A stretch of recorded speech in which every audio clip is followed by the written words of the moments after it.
Hey, what's going on, everybody? It's your boy Jack coming at you. Man, y'all seen all this stuff that's going on the news in the States.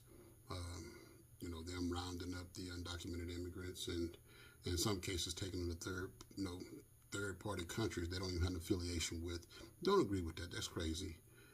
But I also saw something where they was marching in Mexico City talking about gringos go home, gentrification, whatever have you. And I want to talk a little bit about that.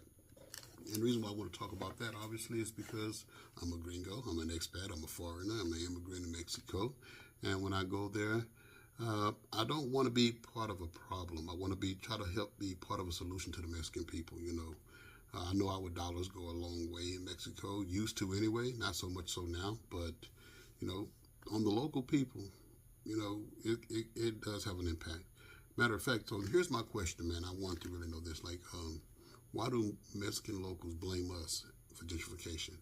We don't own any property, we don't vote, we don't set no prices for rent or food. So I really don't understand why they blame us. I didn't, not until I sat down and I talked with a couple of locals, man, and we had a pretty interesting back and forth conversation. It wasn't nobody getting mad at each other. They told me their views, I expressed my views, and although we didn't come to a final determination on we didn't see eye to eye totally, but we did see each other's point of view and we respected that. Because gentrification, man, it's not just about ownership. You don't have to go over there and own anything. That's what my thing was. I was like, man, I don't own any property over here yet. I was trying to buy some property, but I was going to live in that property. When I do buy something, I'm going to live there. So it won't be, I won't be renting it out as no Airbnb or anything like that.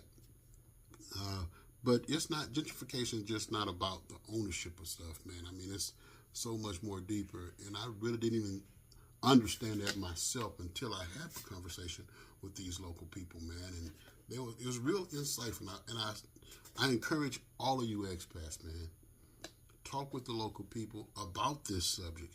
Even those ones that's real close to you and they, laughing with you and y'all consider yourself good, close friends, have a deeper conversation with them and see how they really feel. Because, like the guy was telling me, man, it's not about owning property. Even if you don't own any property, it's about who moving to the neighborhood. Are you trying to immerse yourself in the culture? Are you paying exorbitant prices just because you can? And, inadvertently raising costs on everybody else. So I kind of didn't really think about all those things. You got to think, I don't work remotely. I own my own business, so yeah, I guess I kind of do. But yeah, I didn't. I just didn't think that deep into it. But now I'm thinking more into it, and I want to be a good. I want to be a good person in this second country of mine. So I just want to let you guys know something, man. Even if you don't own any homes, just remember the demand for the rental properties inadvertently increases those the costs out there, because yeah, it's greed. Let's call it like we call it, man. It's greed on the local landlords. Now remember, some of these landlords are foreigners too, because you got Airbnbs and bought a lot of the properties, and they're doing it, and then you got a lot of foreigners who are buying homes or whatever that normally locals will probably live in, but they're fixing them up and then they're going ahead and modernizing them, and then they're putting them out there for Airbnb. So that's how I guess that's where the displacement come in at. So we just have to kind of keep all that kind of stuff in mind, man. It's deep. It's really deep. I wish I can explain to you as well as this guy was explaining to me. He was talking about things like, when people come over and they really don't even try to learn the language, they, talk about how they don't like the certain foods over there, so they want to bring their own foods over there, to Mexico, and, yeah, I get it, but again, I don't. We have to think about everything that we do, just like when they come to the States, they have to think about everything too, because I can tell you now for a fact there's a lot of people that came from Mexico that's over here, and they have gotten to certain areas, clusters, The same thing that we do, we go to Mexico. I know I've seen some expat clusters, and a lot of these providers that's being built in Mexico is mostly for expats, for foreigners, for immigrants. They may be of Latin descent, but they're still foreigners to Mexico because they wasn't born in Mexico. They was born over in the States, and they're going back home. Maybe their grandparents were over there in Mexico, and they're taking their spending power and they're buying, bigger homes or whatever, and these providers, and that's where they choose to be at. But we still got to think about, even when we do that, it's still a cultural erosion. It's a power dynamics, because how can I say it? Well, let's take it like this. When you go down the street and you're seeing Burger King, you're seeing McDonald's, you're seeing Starbucks, and you're seeing these English menus come out. That's cultural erosion. And why is that happening? Why is that power dynamics happening? It's because that's spending dollar, because they're looking at it like, hey, we got to cater to these Americans or to these Canadians or to these Europeans or whomever, because if we want to keep collecting these dollars, we got to make them feel comfortable. Well, while they're trying to accommodate us and we're not accommodating them, we should be accommodating them. They are the host. They're hosting us. We're in their country. Y'all understand what I'm saying? So we shouldn't go over there looking for English menus. We shouldn't go over there asking for anybody to speak English. We should try to learn their language. We should try to learn to read their language.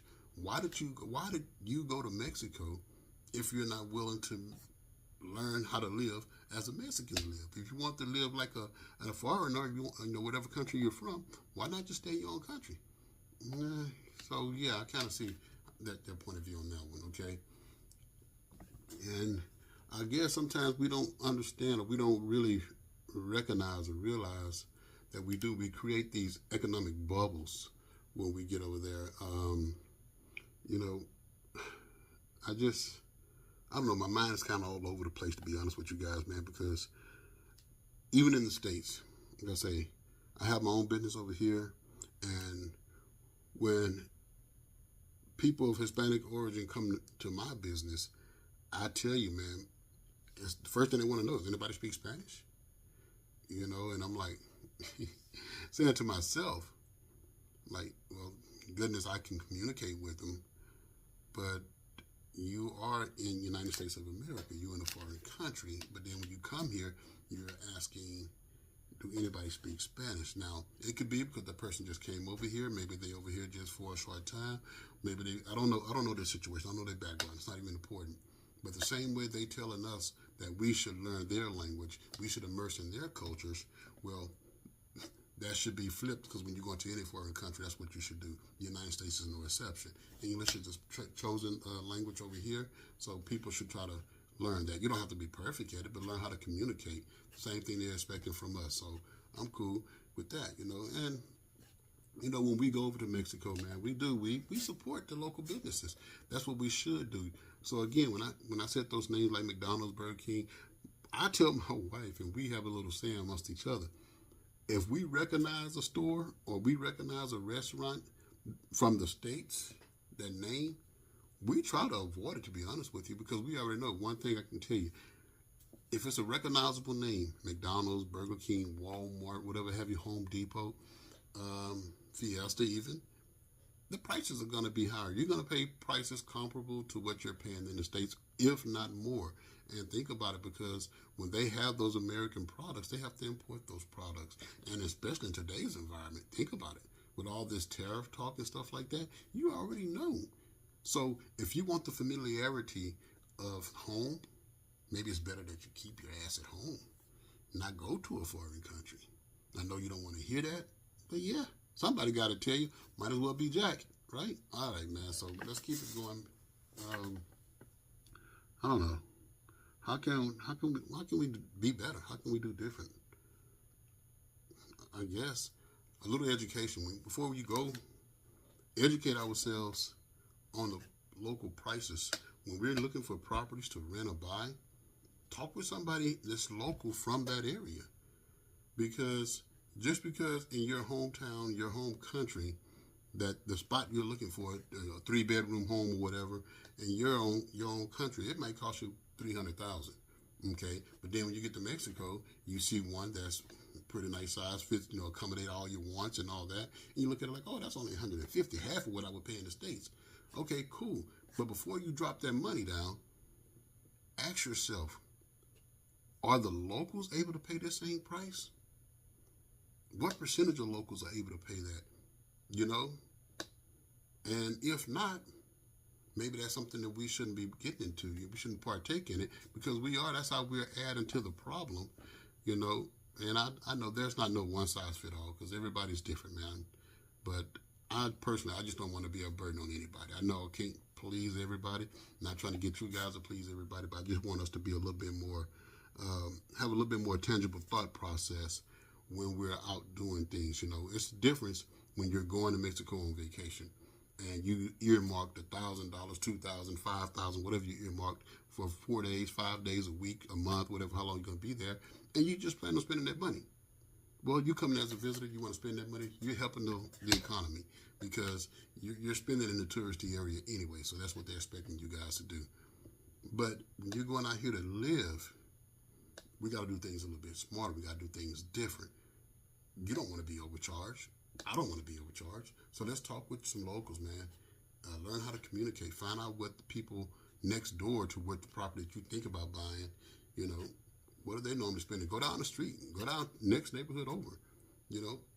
And if it's not something that's supportable of the locals, maybe we ought to bypass it. Guess what happened if we start doing that? We start educating ourselves as foreigners, and instead of just dropping this money down, we'll start saying, hey, you know what? No, you guys are charging us too much. You need to charge us like you would charge a local person. And if everybody's doing that, then collectively, these landlords, whether they're foreign landlords or whether they're local landlords, they're going to have to say, you know what? I can charge them a little bit more, but can't get outrageous with it. And I heard that President Scheinbaum over there in Mexico, she's trying to do some certain things, rent controls on the foreign countries like Airbnb, trying to, she's going to set time limits on how long they can and how many, what percentage of homes can be bought for stuff like that, which I think is kind of cool because we don't want to displace anybody. That's not what we're there for. We want to be able to live amongst the local people without causing a great disruption. We're going to cause a little bit. It is what it is. But we don't want to cause a big disruption, displacement, and all that kind of stuff, and have people hating us. So y'all, come on, we got to be a little bit smart about this. And I can tell you now, y'all do learn some goddamn Spanish. You got to learn this shit, man. Why would you go to Mexico and not want to learn Spanish? Okay, so really, let's talk about in summary, what can we do? I mean, how can we be better visitors, to our host countries? I guess really, you don't overpay. Know your local prices, no pague de más, conoce los precios locales. You want to avoid the luxury rentals that exclude the locals. That's not no good for nobody. So evita la renta de lujo que excluyen a los locales. That's, like the providers where 99% of them is just, expats. That's cool. That's what you want, but that's not really, that's not going to help, the neighborhood as far as the local people, and support your neighborhood businesses, apoyos los negocios de barrios, your local fruit markets, your local meat markets. You don't have to go to Walmarts and Chedraui and Sorianas. You don't have to do that. Learn the language and the culture. Aprende el idioma y la cultura. You don't have to be perfect at it. Just learn how to communicate a little bit. No tratando de ser perfecto, simplemente como comunicarse sus pensamientos. You don't have to be perfect at it. Just learn how to get your thoughts across, communicate your thoughts. That's what's most important, man. So just learn what's important to you. Don't worry about trying to learn how to say everything. Just start out with vocabulary that's important to you doing your daily activities, and then slowly but surely you start picking up more sentences, more words, more phrases, whatever all we really have to do, man. So my final words really, man, is like, let's just simply try to learn how to not just live in Mexico, I guess, but live with Mexico, if that makes sense. So there you have it, man. And remember, let's not just live in Mexico, let's live with Mexico. So recuerda, no solo vivamos en México, vivamos con México. Yo quiero ser un vecino, no solo un consumidor. I want to be a neighbor, not just a consumer, man. You know, that's what we all have to learn. So I wish you guys well. That's all I have for you. Get back at me if you want to. Hope you enjoyed it. If not, you're bad. Peace.